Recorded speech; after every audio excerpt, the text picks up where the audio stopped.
demons taking over, we gon' be the ones to slay 'em. I learned from the best, now these bodies bout to drop. Everybody get to running, cause you bout to lose the top.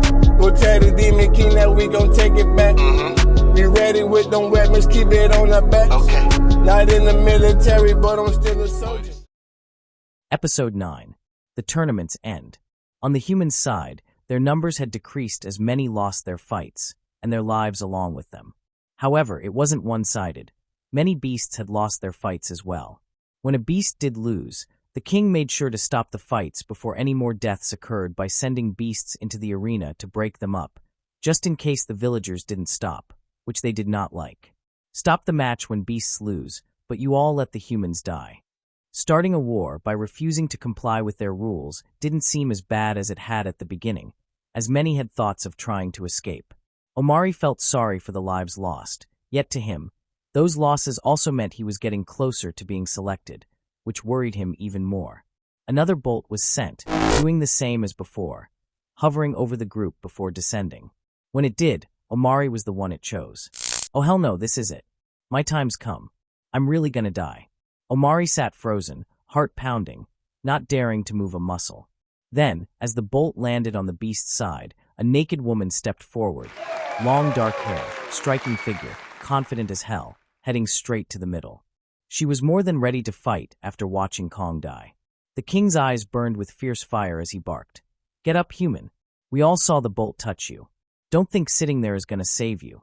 Omari's heart hammered in his chest, but he forced himself to stand, every muscle trembling. The woods fell silent, all eyes locked on him, waiting to see what he'd do next. You got this, boy, the man next to him said softly, though the fear was clear all over Omari's face. Just how am I going to get out of this? He thought. I don't think there's anything I can do. As Omari pushed through the sitting villagers, his knees felt like they were going to give out any second. When he finally broke through the crowd, he dropped down hard on both knees, head bowed, palms pressed to the ground. Fear had taken over, like nothing he'd ever felt before, not even in his wildest dreams. This is supposed to be the other one Kong told us he fought before? Freya asked, eyeing Omari with a mix of doubt and scorn. It's obvious the other one did all the work. Brother, just kill this one, Sebastian suggested coldly, his eyes narrowing as he looked down at Omari. Clearly, he ain't gonna put up the fight we want to see. One that'll really test our beast's strengths. It's just gonna be a waste of time. Get up now, human, or I'll kill you right where you are, shouted King Jack. Omari felt his heart drop. Behind him, whispers urged him to stand up. Slowly lifting his head, he caught a glimpse of the woman said to be his opponent. She was striking, her presence both fierce and captivating. At least she don't look too threatening, he thought, right before she transformed into a giant ape herself, her fierce eyes staring at him. Crap, looks like it's fate that I die to a damn ape. He pushed himself up, ready to face his end when a voice shouted from behind. Stop. Let me fight for the boy instead. His voice echoed, sounding familiar to Omari. It was the villager he sat next to, standing tall for everyone to see and hear him. Omari didn't move a muscle, not even to turn around. He knew exactly who it was, just didn't expect someone to step up like that, same as everyone else. Absolutely not, Sebastian roared back, his voice cutting through the tension. This tournament goes on as it had. Now take a seat, human. Boy, step forward or die. Last warning. You're wasting our time, and it's beginning to piss me off. Lightning crackled down his arms as he charged up, ready to strike if Omari didn't obey. The villager pushed through the crowd, voice loud and fierce as he neared Omari. Kill him, and I'll kill every last one of your beast friends over there. He warned, pointing sharply at the beast people watching from the sidelines, waiting on their turn to fight. With one giant wind blade, I'll have all of their heads rolling on the ground before anyone else gets a chance to move. Try me. That's a bold statement coming from a weak human, Sebastian retorted, eyes blazing. King Jack jumped in, his voice calm but firm. How do you figure, human, that you can just change the rules of our tournament?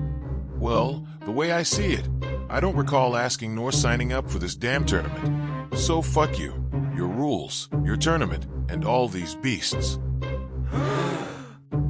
Gasps echoed from the crowd behind him, shock written all over their faces. Even the beast people were surprised. This man better be really freaking confident, Samuel muttered under his breath.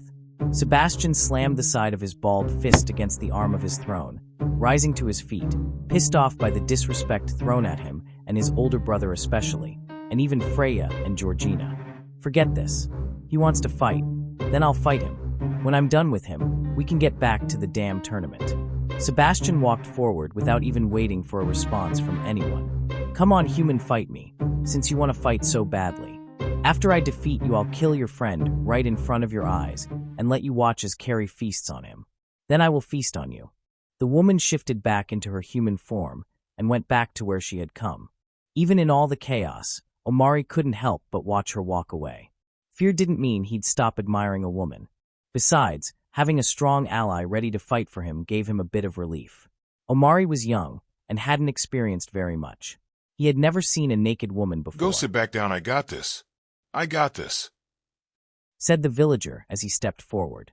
Omari did just that, his mind swirling with questions. Why did he do that for me? Was it something I said? Whatever it was, thank God. And I pray he doesn't lose. I bet I won't even have to transform to deal with you, Sebastian said, his pace quickening, closing the gap rapidly, and as confident as ever. Sebastian charged both his arms, engulfing them in electricity, as he continued toward the villager. When he reached striking distance, he swung his right fist. However, the villager patiently waited for Sebastian to strike first, and was able to step back as he leaned back, dodging the punch. That didn't stop Sebastian's advance. He threw a left, a right, then another left. Eager to land a hit, Sebastian didn't realize he was telegraphing his punches to the skilled, powerful fighter he faced. The villager dodged all of Sebastian's attacks. With a final slip to the right, the villager retaliated with a right overhead punch, straight to Sebastian's jaw. The devastating punch sent Sebastian straight to the ground. He couldn't hear it, but a couple oohs had come from the group of humans. After standing up and regaining his composure, an angry Sebastian charged with a wild, wide-open swing. Being beasts who'd lived in the woods most of their lives, they'd never been taught how to fight, so fighting in human form wasn't their strength. Sebastian was strong but overconfident. The wild swing was easily ducked, and the villager struck Sebastian's gut, making him buckle. Then an uppercut met Sebastian's chin, causing him to stumble back and fall right back to the ground. Looks like Mr. Almighty can't stay off the ground, Samuel teased. Getting back to his feet, Sebastian barely had time to react before the villager swung both arms to the right.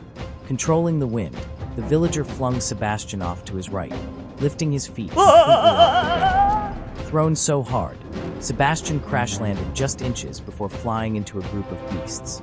After tumbling, he knocked several of them over. Enough games, Sebastian.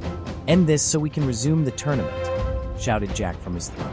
Sebastian gritted his teeth and stood up, striding back into the field. Then, he transformed into his saber-toothed tiger form, no more than 13 feet tall on all fours, with tusks extending a few inches past the bottom of his mouth. Rising onto his hind legs, he stomped with his two front paws. Electric bolts shot from the bottoms of his paws, slithering toward the villager like snakes on the ground. But the bolts didn't cover the entire area. The area it covered was just as wide as he was. As the electric bolts slithered closer, the village man jumped back, while spinning his body a full 180 degrees. After he landed his feet, he stretched both his arms to the right. Then, without leaving the ground, he twisted another 180 degrees, swinging both arms forward.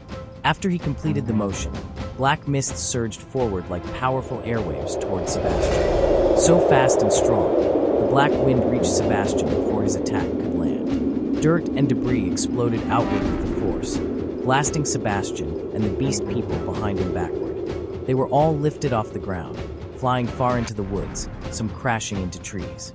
Everyone was stunned and shaken, unsure how to respond. They watched in disbelief as Sebastian and the entire group were pushed away by the dark wind. Multiple jaws dropped. King Jack stood up, while the others leaned forward. "What the hell?" he asked, but no one had an answer. The village man remained still, waiting calmly for his opponent to come charging back to the field.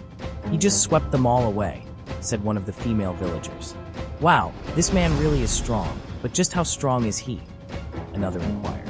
One attack pushed everyone away like they were nothing. "If my brother doesn't return soon, I'm going out there." King Jack gritted his teeth, a fierce grin spreading across his face.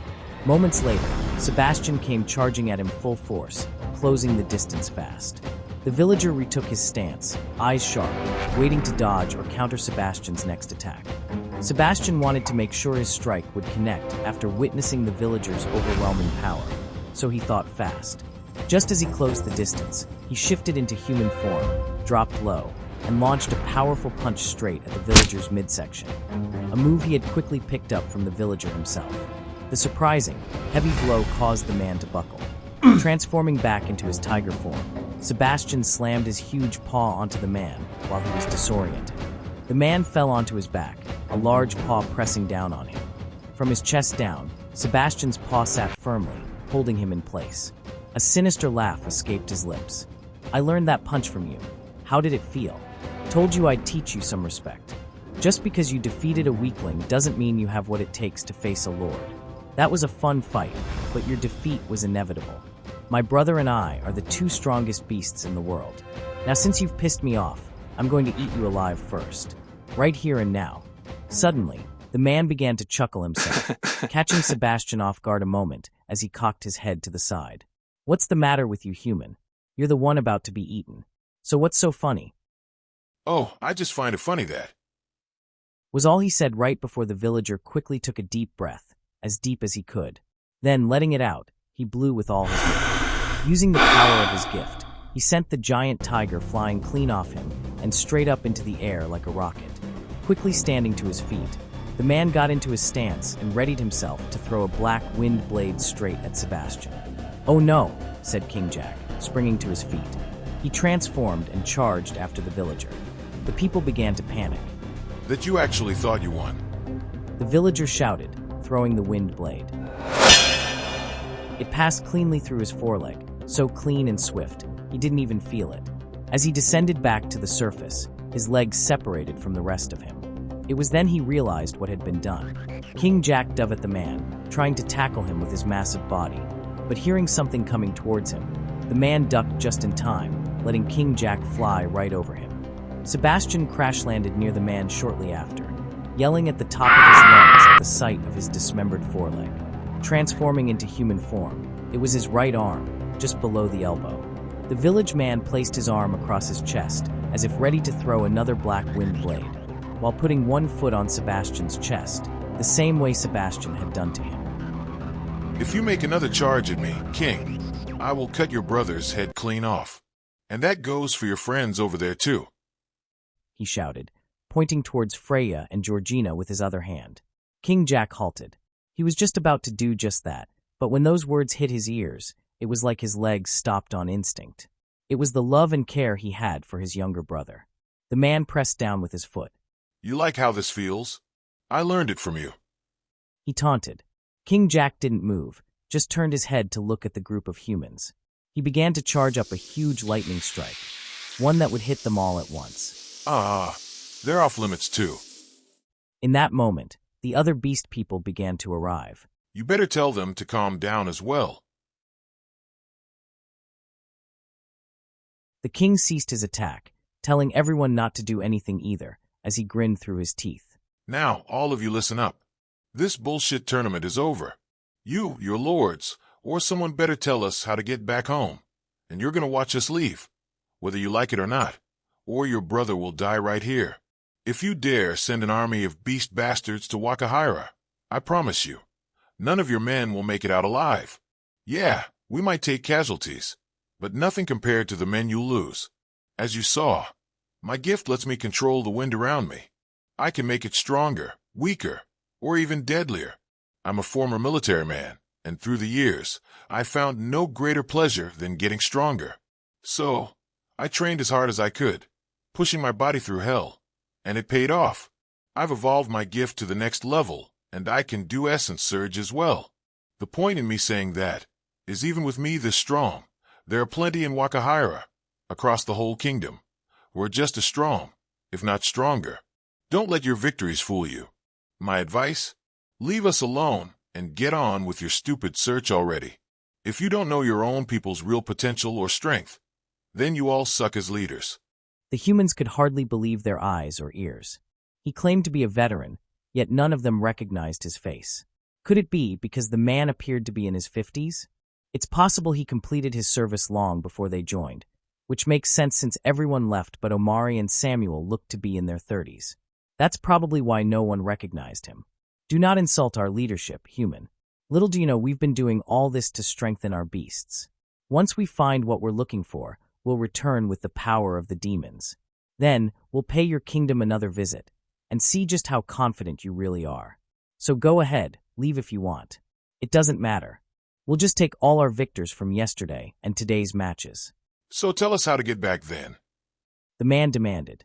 After a moment of hesitation, the king complied and revealed the way. As the surviving villagers walked through the woods, dark skies loomed overhead. They all thanked the man during their travels, and a few asked about his military days.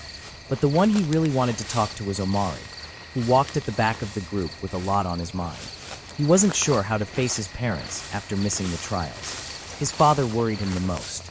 Omari knew Jabari would have a hard time believing him if he said he was kidnapped by beast people.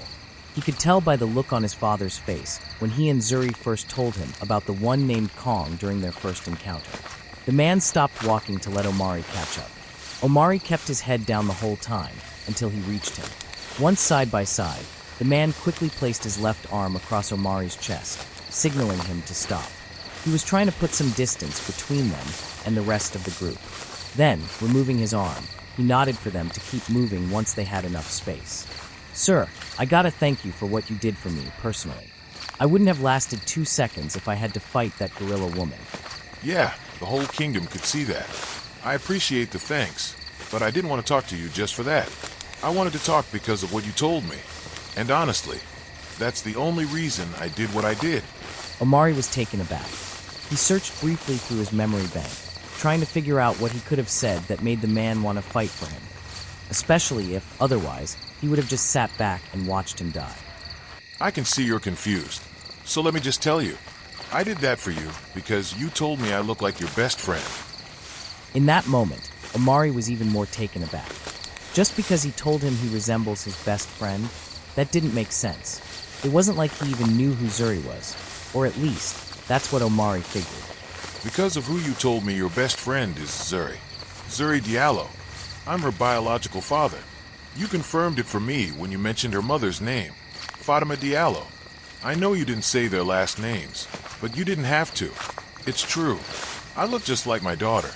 She's had that same hairstyle since she was a little girl. So tiny, so beautiful and innocent. Now she's older, and I'm sure she's still just as beautiful. Couldn't believe it. However, it explained why they looked alike. But what were the odds?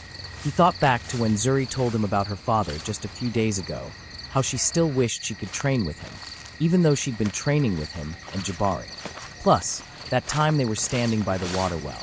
To think it took getting kidnapped by hybrid beasts for them to meet, that just seemed crazy to him. Zuri was just telling me not too long ago about how she really wishes she could train with you. Really? That's surprising. I can't believe she still thinks about me. I mean, I'm glad she does. I just wish I could go see her. You should. She misses you. So I'm positive she's going to be ecstatic when she sees you. Maybe you two can reconnect, and you can give her her wish. She's been training with my dad, but learning from you would be more beneficial for her, as someone who shares the same gift. Maybe you can even teach her Essence Surge to make her punches and kicks stronger. Essence Surge takes years to learn, plus, my Essence Surge ain't about making punches or kicks stronger. It's different from that woman's up there. Besides, it just ain't the right time to see her now. Well, when is the right time? I don't know, but it hasn't come yet. When it does, I will go to her. I guess so. Just make sure to do it before those beasts return with that demon stuff. Did that get to you?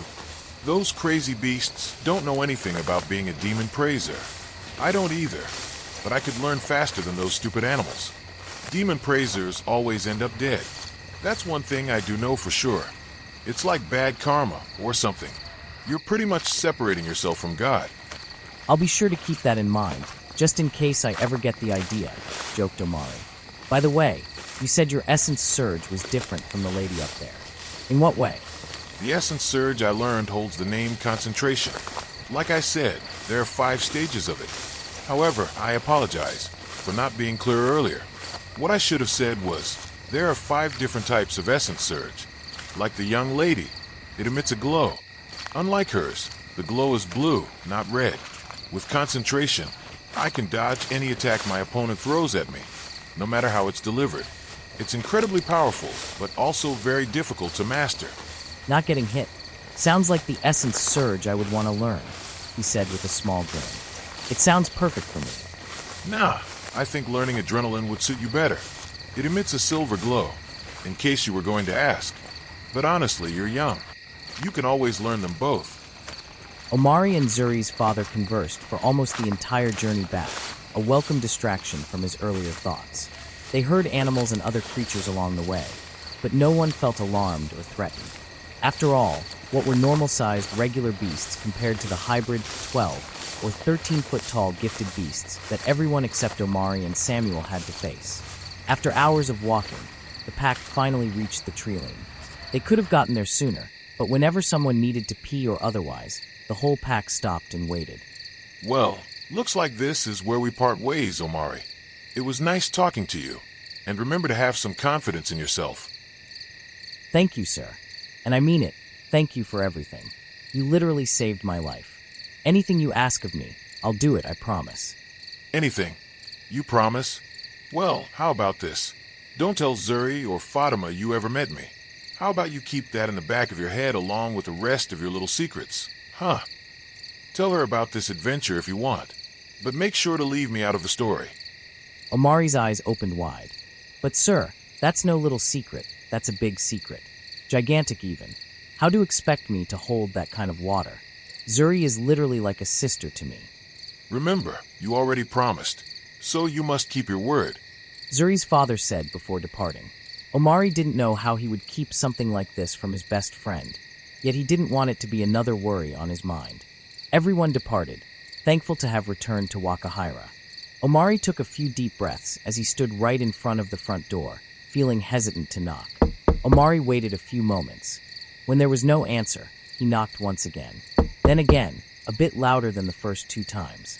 A couple moments after the last knock, Ada finally answered the door, opening it as far as the latch allowed. Omari? Omari, she exclaimed, flabbergasted, closing the door to unhook the latch, then opening it wide to step out. Omari, where have you been?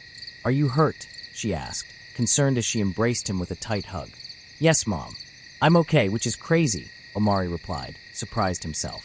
Then where have you been? She inquired as she let go and smacked Omari in the back of the head. Ow, he said, rubbing the back of his head. Did you run away to avoid the trials? It's very suspicious how you happened to make it back home after making dam sure it was too late to go to the trials. And nothing is wrong with you. No, that's not what happened. Omari sighed, stopping his head rub. To be honest, you wouldn't even believe me if I told you. You better tell me something, because do you know your little stunt got your father arrested? Wait, you said what? Omari was flabbergasted by the bad news. Yeah, and the peacekeepers were looking for you too. They were going to arrest both of you, because missing the trials is against the law. Didn't your father tell you? Omari found it hard to speak. His mom was clearly angry with him. He made it home just to find himself in a predicament that wasn't even his fault. Maybe he did, but I can't remember. I'm sorry I wasn't here, but the truth is I was kidnapped. Kidnapped? By who? And how come you're unharmed if you were kidnapped? I was taken by naked people with strange gifts. Ones that lets them turn into giant, oversized animals. I believe they're even demon praisers. They kidnapped us to force us to take part in their stupid tournament, but with the help of this strong guy, we escaped. I wasn't alone. The people who were in the same boat, as I literally just walked past our hoe. Shut up. Lies, all ridiculous lies. You were right. I do not believe you. Because that's the stupidest thing I've ever heard. If you were going to lie, you should have at least come up with a better one than that. She cut Omari off, disappointment dripping from her voice. Just get in this house. Tomorrow, you're going to help me figure out how to get your father out of that prison and back home. Omari did as such, holding his head down in silence as he walked inside their home. Ada didn't say much either after closing the door behind him. The quiet made her mind wander back to what Zuri told them about the gorillas. She wondered, were they in cahoots this whole time? Just go straight to your room. I can't even look at you right now. Omari couldn't sleep. After entering his room, closing the door behind him, and plopping down on the bed, he had way too much on his mind with the tournament, the trials, then learning his father's a prisoner. That time, he decided it was best to stay inside. At the crack of dawn, Omari was out of bed and out of the house, heading to the prison to speak to the guards. He'd come up with a plan himself, deciding the best thing to do was tell the truth and try and convince them to believe him. What else could he do? No matter what, he wanted to get his father released. When Omari got there, he saw a few guards standing outside the vast, dull prison building. It held criminals who'd either been sentenced by the king or were waiting for their trials so the king could punish them accordingly. There were guards posted all around, not just to watch who came in since the prison was open to the public with limited access, but also in case someone tried to escape. It's way easier to chase down or stop escaped prisoners when guards are already posted outside. Plus, guards worked inside too, keeping the prisoners in check. Gifted criminals were way more trouble than regular ones. Omari took a deep breath and stepped closer to the guards, having a conversation just a few feet in front of the entrance. Here to report a crime or visit a prisoner?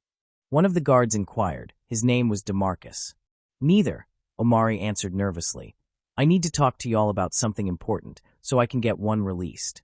Both the guard glanced at each other a moment before looking back at Omari. You see, my name is Omari Mensah. Yesterday my dad Jabari Mensah was arrested because I missed trials. I understand that's against the law, which I just found out, however. You have to release him because it wasn't my fault. I was kidnapped by, naked beast people. Sounds crazy, I know, but it's true. And they forced us to fight in some tournament to see which of their beasts was strong enough to go on some search.